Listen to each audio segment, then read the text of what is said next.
Vamos a ver este caso, que se trata de lo siguiente. Nosotros vamos a tener un sistema dado por una varilla que está girando, ¿ok?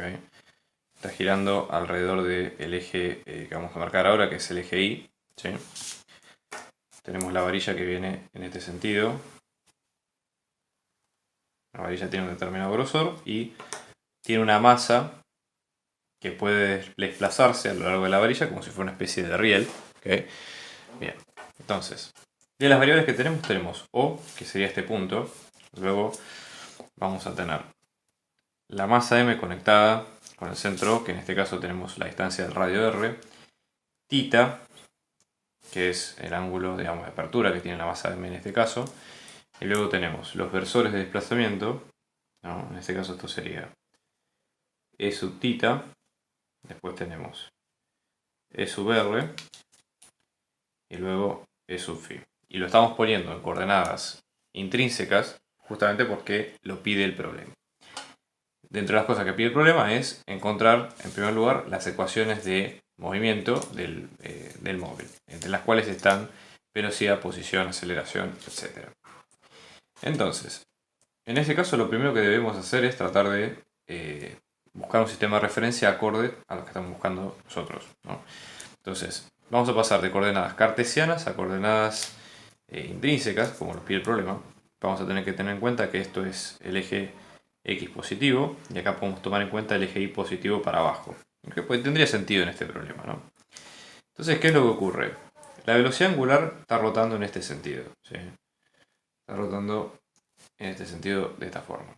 Entonces, como vector, digamos el vector velocidad angular apunta en coordenadas, digamos, cartesianas, omega, nos va a quedar como omega por j positivo, ¿sí? Esto está rotando en ese sentido.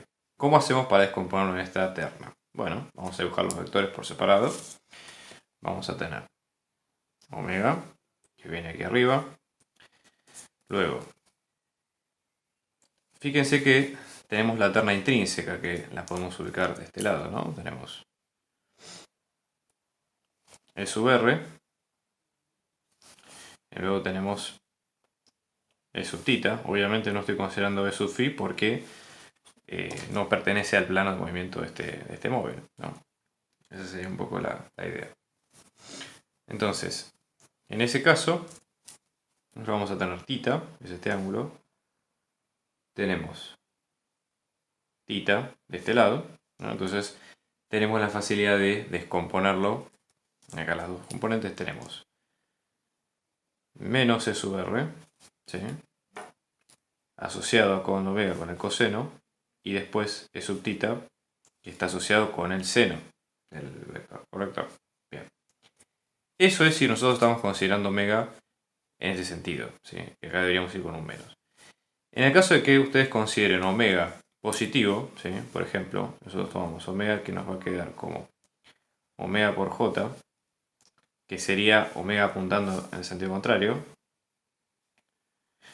La descomposición va a ser la siguiente. Vamos a tener E sub R y sub tita como siempre. Después tenemos el ángulo, que es tita. Y acá tenemos menos E sub tita. Entonces, observen ustedes, ¿no? Obviamente esto no está a escala, pero es para que ustedes vean la relación geométrica. En cuanto a E sub R, vamos a quedar con el coseno del ángulo, y E sub tita, menos E sub tita con el seno. E sub R con el cateto adyacente, y E sub tita con el cateto opuesto. ¿Okay? Entonces, omega, en este parámetro, esto nos va a quedar como un vector omega por coseno de phi por E sub R, positivo, que es este, menos omega por seno de tita por E sub tita. ¿Okay? Bien. Seguimos con las ecuaciones de siempre. Ahora la idea es tratar de recordar las ecuaciones de posición, ¿sí? Y de tratar de ver qué parámetros tiene el problema en cuestión. Nosotros estamos considerando una velocidad omega constante, ¿sí? Con lo cual, para todo lo que es derivadas y demás hay que tenerlo en cuenta, ¿no? Tenemos las variables en coordenadas cilíndricas. Vamos a tener la distancia r, el ángulo tita y el ángulo phi. ¿Cómo se comporta cada uno? Bueno, por empezar, R, ¿sí?, que es la distancia de la masa al centro, al estar en una varilla, se asume que la distancia es constante, no hay grado de movimiento que pueda permitir cambiar esa distancia, ¿no?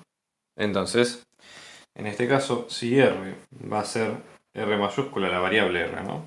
Y en este caso es una constante, entonces R punto va a ser 0 y R punto punto va a ser 0, es decir, velocidad de aceleración o cambio respecto al tiempo de cada uno. Perfecto. Vamos con los ángulos. Bien. El ángulo, el ángulo θ, en este caso, nosotros podríamos pensar, decir, bueno, θ en este caso no tenemos manera, digamos, de variar o de evaluar si sus derivadas son, o digamos, lo que sería velocidad de aceleración serían 0. No tenemos forma, digamos, de estimarlo porque justamente la idea del ejercicio es que la masa puede o tiene la facilidad de rotar en este sentido. Entonces, de θ, ¿sí?, de θ punto y θ 2 puntos, velocidad de aceleración, no vamos a decir nada, esas son variables, con lo cual no las vamos a tocar. En el caso de φ es el ángulo de apertura, ¿sí?, digamos, que va cambiando ortogonal al plano, esta figura. Más allá de que en este caso no es constante, pero ¿qué sabemos? Que omega es constante.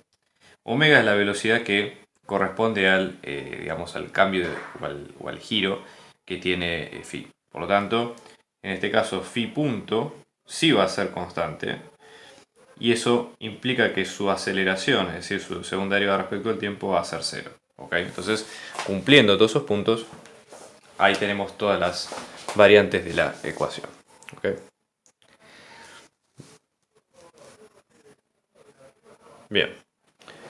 Entonces, dicho esto, vamos a poner las ecuaciones en orden y ver cómo nos dan. Vamos a hacer la sumatoria de fuerzas de cada caso, ¿okay?, para entender qué fuerzas están intervinientes en la masa. Entonces, de acá vamos a tener, por un lado, el peso, P, que nos va a quedar como masa por vector gravedad, que en este caso nos va a quedar como la masa por G por J positivo, ¿okay?, en sentido cartesiano. Entonces, en este caso, esto nos va a quedar como la masa por la gravedad por el coseno de θ por E sub R, vector, menos el seno de θ por E sub θ, vector. ¿Okay? Bien. Entonces, para la normal vamos a tener las siguientes componentes. Por ejemplo, vamos a tener una normal en R, ¿sí?, por E sub R, más la normal en φ por E sub φ, ¿no? Fíjense que de esta forma nos quedan las dos fuerzas, ¿no? Vamos a repasar un poco con el diagrama de cuerpo libre por qué las fuerzas nos quedan así, digamos, para tratar de entender un poco el contexto, ¿sí?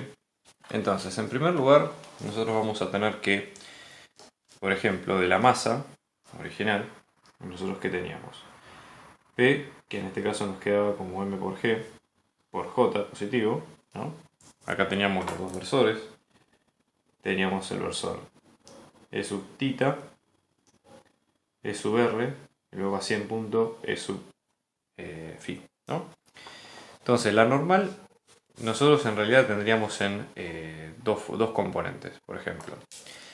Tendríamos una normal que va en el sentido, digamos, la normal siempre es, aparte de esto, si la superficie viene en este sentido, la normal no puede ser paralela a la superficie donde se está desarrollando el movimiento. Por lo tanto, no va a tener componente en θ, sino solamente en φ y en E sub R, ¿sí? Entonces, por eso consideramos las dos.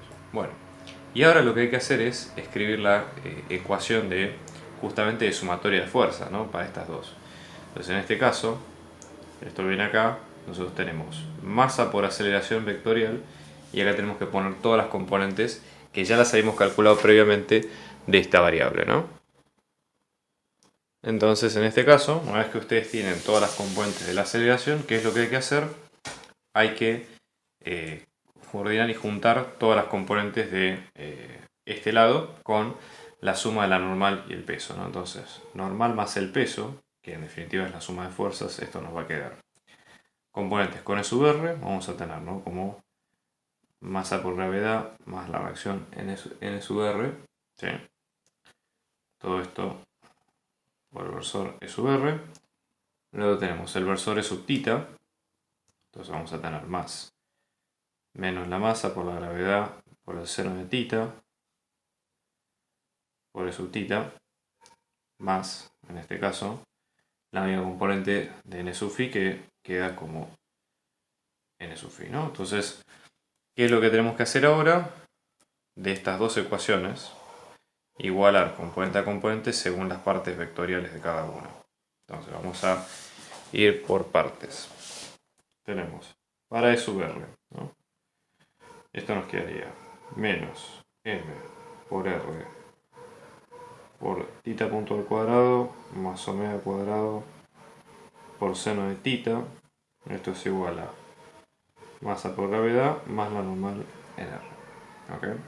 Después, para tita, acá vamos a tener E sub tita.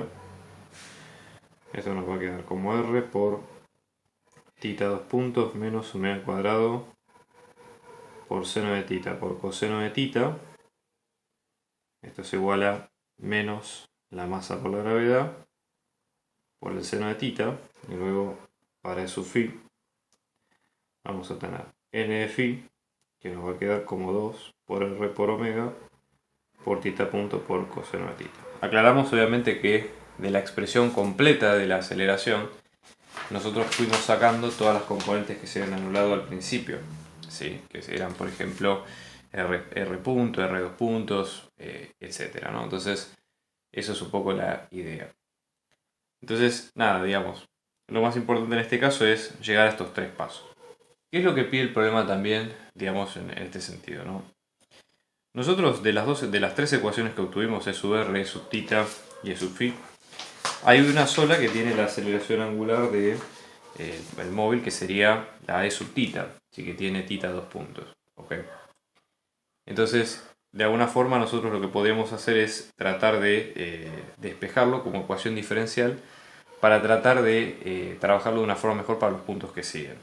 Entonces, ¿cómo sería la idea? Bueno, dada la ecuación, lo que hay que hacer es reescribirla de una forma un poco más amigable con lo que pide, digamos, el enunciado, ¿no? Entonces, en general, las ecuaciones diferenciales de segundo orden lo que conviene hacer es despejar la derivada segunda, es decir, dejarla sola en la ecuación y después ir viendo con el resto de las cuentas, ¿no?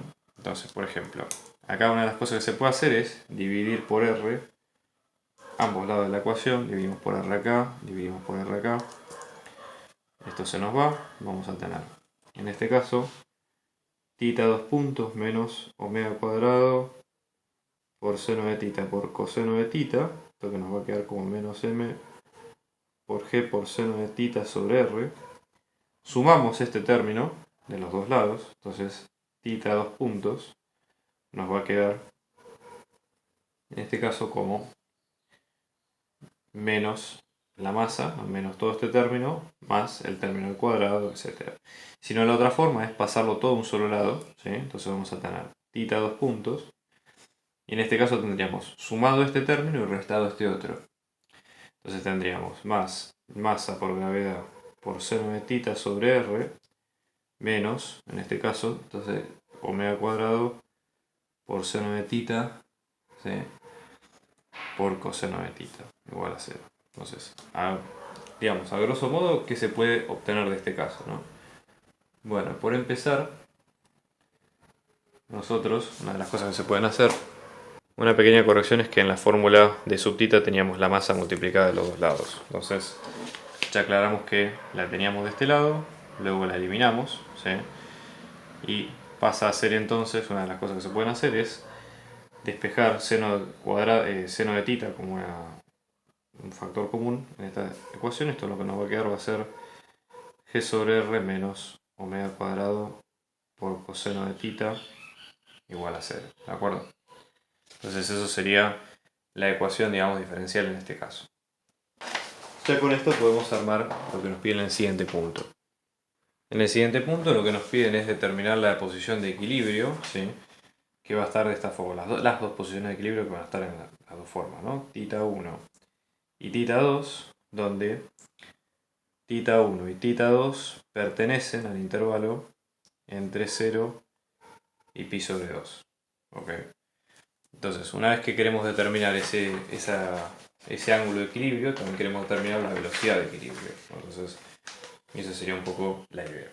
Primero tenemos que ver qué condiciones implican que haya equilibrio. Bueno, que haya equilibrio implica que la aceleración, ¿sí?, de tita sea nula. ¿Por qué motivo? Justamente por la idea es que el relativo, digamos, la masa relativo al anillo donde se está moviendo va a ser, o su posición relativa va a ser constante. ¿Okay? Si nosotros ponemos un observador que esté con la masa en el anillo, vamos a ver que no va a haber desplazamiento. Entonces, eso es un poco la idea en este caso. Entonces, ¿qué es lo que vamos a hacer? Para partir, vamos a tomar la ecuación diferencial que hemos armado al principio, que es esta. Y vamos bajo la condición de que tita 2 puntos nos va a quedar 0. Entonces, la consecuencia de eso es que, en ese caso, vamos a reformular esta ecuación, este término se anula y nos va a quedar seno del ángulo, tita, todo esto por g sobre r menos omega cuadrado por coseno de tita, esto nos va a quedar igual a 0. ¿Okay? Entonces, lo que vemos en esta ecuación es que hay una multiplicación, y para que una multiplicación nos dé 0, como lo pide en este caso, tenemos dos opciones. O bien uno de los términos puede ser 0, o bien el primer término puede ser 0 o el segundo puede ser 0. ¿Okay? Entonces, la primera opción sería que seno de tita sea 0. Y hay que despejarlo acorde, ¿no? Entonces, para que seno de tita sea 0, nosotros vamos a tener que tita tiene que ser el arcoseno de 0, ¿no? Entonces, tita, si ustedes lo ven con una calculadora, ¿sí?, arcoseno de 0 nos puede dar dos valores. Nos puede dar 0, pi, 2pi, o sea, puede darnos cualquier múltiplo entero de pi. Pero como nosotros estamos trabajando con que las dos titas estén en el intervalo entre pi sobre 2 y 0, recuerden que esto es porque es un cuarto de círculo, ¿sí?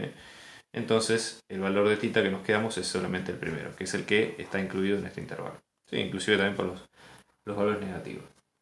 La otra respuesta es que el segundo término, que es este, sea 0.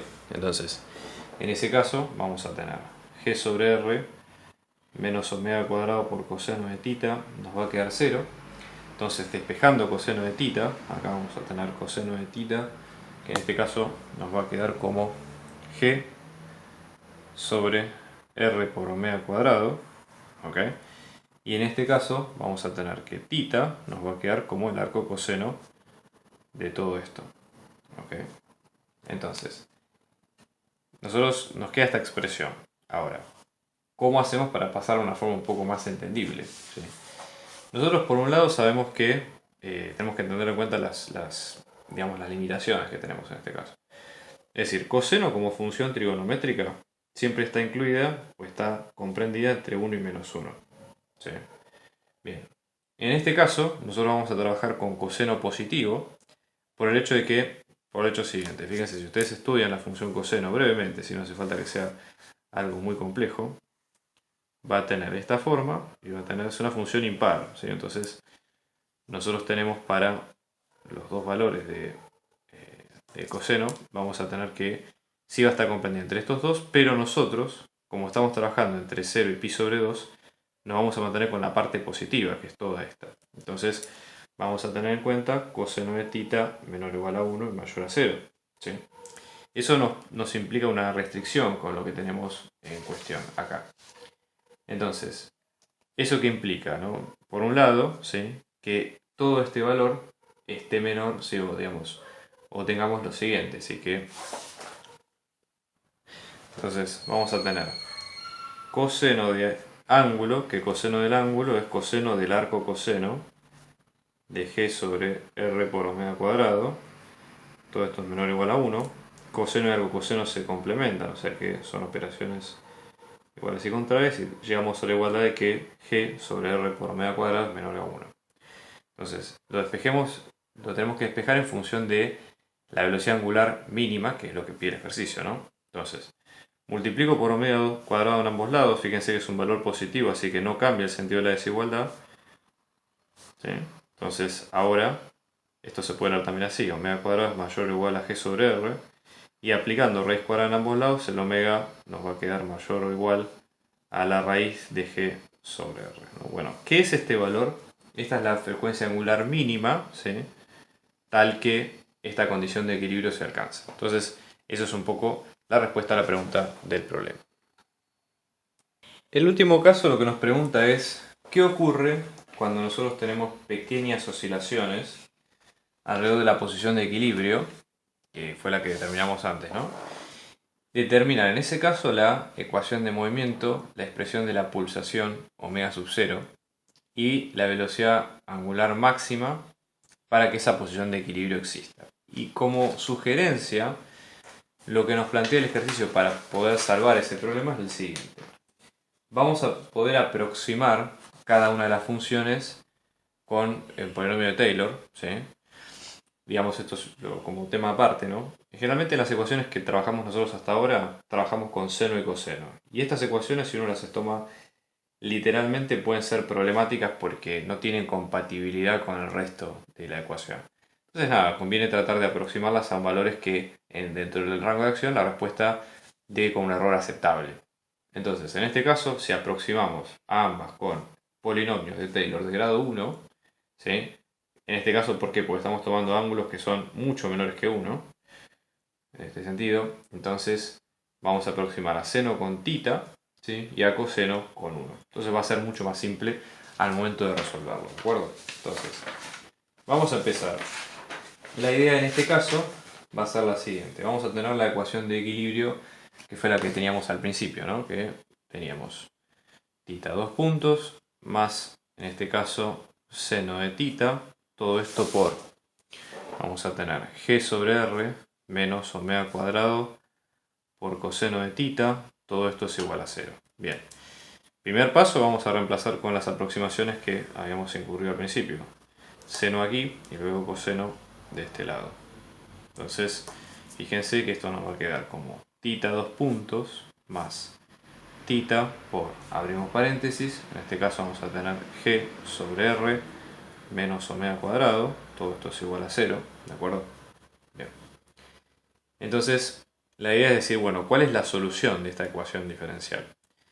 Bueno, nosotros nos ponemos a pensar, ¿sí? Las ecuaciones diferenciales, acá hay que hacer un salto, digamos, de teoría, porque viene un bagaje teórico importante para poder resolver este tipo de ecuaciones, pero básicamente se plantea lo siguiente.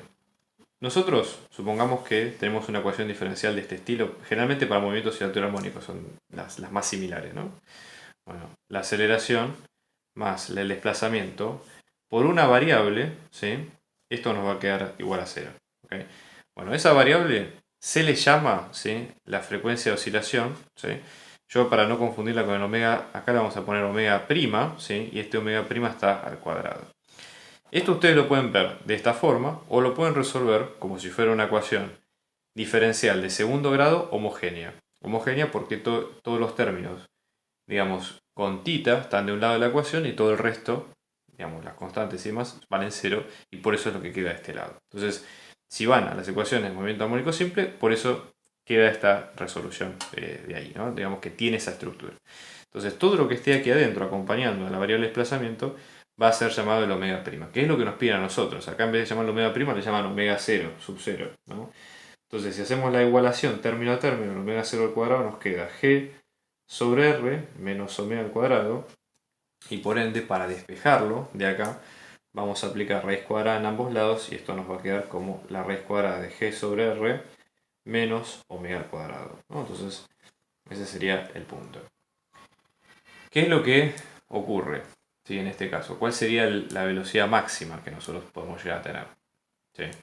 Bueno, para empezar, esto podemos pensarlo como el dominio de una función. Es decir, omega sub 0 es una función del omega, porque g y r son constantes, ¿correcto? Entonces, dentro de esto, lo que nosotros tendríamos que pensar es decir, bueno, ¿cuáles son los valores admisibles Bueno, para una raíz cuadrada, todo lo que esté dentro de la raíz cuadrada tiene que ser mayor estricto que 0. Mayor o igual, digamos.